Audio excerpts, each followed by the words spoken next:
Biz 3 ortaklı başladık bu işe.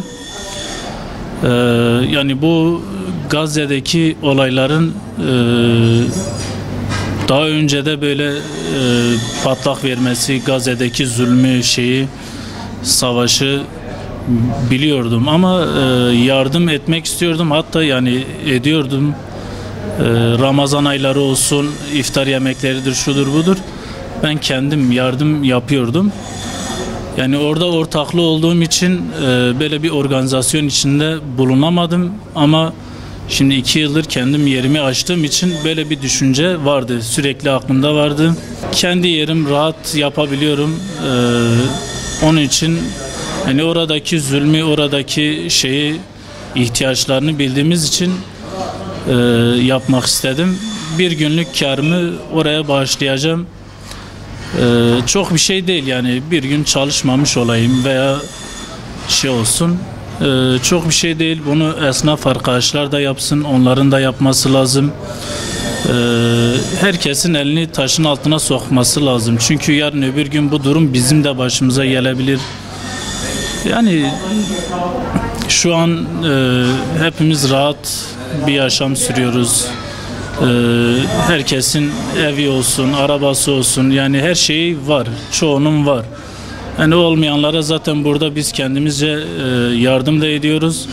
Ama öncelikle o kardeşlerimiz şu an aç, susuz olmasına rağmen yani çevrede bakıyorum, hiç kimse bir yardım olsun fazla yapmıyor genel olarak. Aslında herkesin bu yardımlar ulaşıyor mu, ulaşmıyor mu şüphesinde. Ki bunu var çevremizde, şu an benim de tanıdığım birkaç kişi var. Bizzat kendileri götürüp ulaştırıyorlar yani. O yüzden herkesin böyle yapması lazım. Yarınki herkesin katılmasını bekliyorum. Zaten karı yapacağız, bağışlayacağız. Yani müşterilerimizin tepkisi, ben 2-3 gündür paylaşıyorum. Böyle Bingöl'ün belli sayfaları olsun, belli kitle oluşturan sayfalar olsun, hepsini attım. Çoğu olumlu düşüncede, zaten bu durumda kimse olumsuz düşünmez. Hepsi olumlu, hepsinde katılacağını söyledi çoğunun. İnşallah güzel bir olur. Yani bu ilk defa yapacağım. Yani bunu sonraki süreçlerde bir daha yapabilirim. Yani faydamız dokunacaksa yaparız. Allah'ın izniyle diğer esnaf arkadaşlarımız da yapar. Yani çok bir şey değil. Yani bugün varız, yarın yokuz.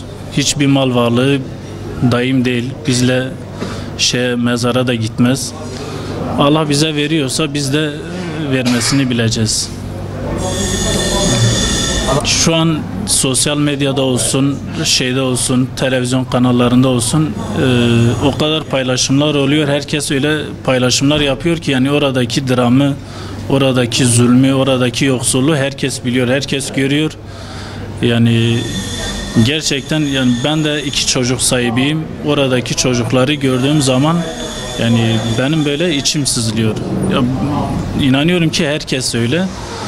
Yani oradaki zulme bir nebze olsun, yoksula bir nebze olsun ilaç olabiliyorsak ne mutlu bize.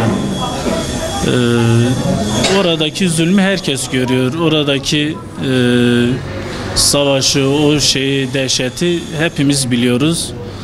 Ama elimizden gelen bir şey yok. Ancak yardımlarımız varsa, ulaştırabiliyorsak ne güzel bize.